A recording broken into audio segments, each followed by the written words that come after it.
Welcome to my channel ট্রিপে home রেখেছি। আজ আমি আপনাদের কাছে নিয়ে এসেছি জ্যান্ত মাছের ডাঁটা দিয়ে আলু দিয়ে ঝোল। তো বন্ধুরা, কালকে এটা ছিপ দিয়ে তোলা হয়েছিল, তো এই মাছটাই আমি ঝোল করবো। তো মাছটাতে নুন হলুদ মাখাবো। এবারে নুন দিয়ে দিলাম, একটু হলুদ দিয়ে দিলাম, তো এটাকে মাখাবো। আর এইদিকে দেখুন কড়া বসিয়ে দিয়েছি,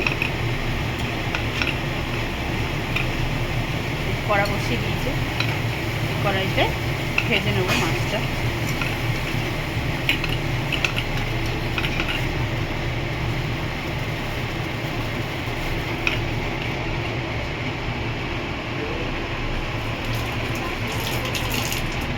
তো কড়াইটা গরম হয়ে গেছে, এবার আমি তেল দিয়ে দেবো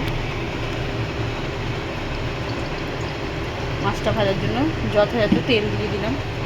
আর আলুটা আগে থেকে সিদ্ধ করে রেখেছি সকালে বন্ধুরা, মাছের ঝোলটা করবো বলে। আর ডাঁটাটা আমি কেটে রেখেছি, এই দেখুন ডাঁটাটা কেটে রেখেছি, কেটে ধুয়ে রেখেছি। তো আমি এতে এবারে মাছটা ভেজে নেবো। তো তার জন্য আমি নুন দিয়ে দিই, একটু নুন দিয়েই মাছ ভাজি বন্ধুরা।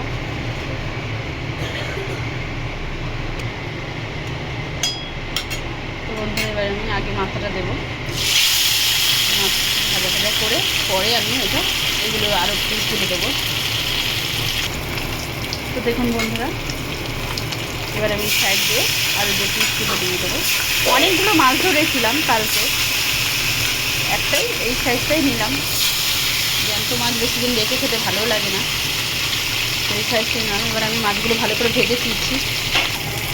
তো বন্ধুরা দেখুন, আমার মাছটা ভাজা হয়ে গেছে। আর একটু ভেজে নেবো কড়া করে, কড়া না হলে ভালো লাগে না। জ্যান্ত মাছ বেশি কড়া ভাজেও না, তাও নর্মাল একটা রেসিপি।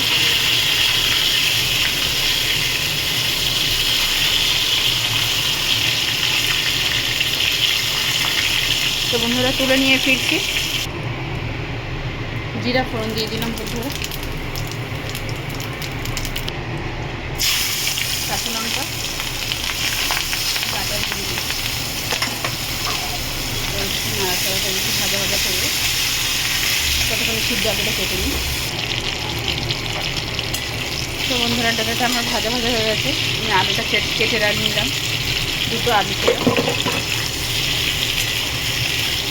তো আমি এর মধ্যে এবার হলুদ দিয়ে দেবো। সিম্পল একটা রান্না বন্ধুরা, আপনার কাছে নিয়ে আসলাম। চ্যানেলটা ফিরে পেয়েছি, সেই আনন্দে এখন ছোটো ছোটো রান্না নিয়ে আসছি। তো যাই হোক, স্বাদ মতো নুন দিয়ে দিলাম। এমন হয়ে গেছিলো চ্যানেলটা, ভেবেছি আর ফিরেই পাবো না। তো যাই হোক, অনেক অনেক ধন্যবাদ গুগলকে যে আমার চ্যানেলটা ফিরিয়ে দেওয়ার জন্য। এবার গ্যাসের সিমটা জোরে দেবো।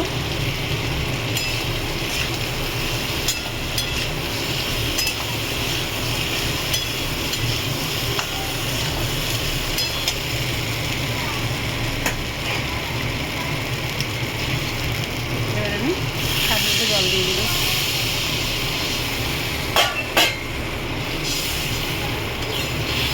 স্বাদ মতো জল দিয়ে দিলাম।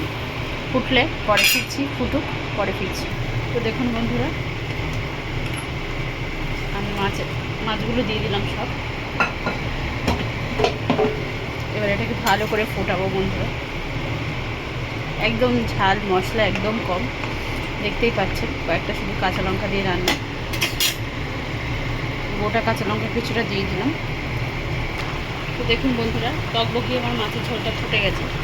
আমি এই সময় রোস্টেড করা জিরা গুঁড়ো দিয়ে দেবো।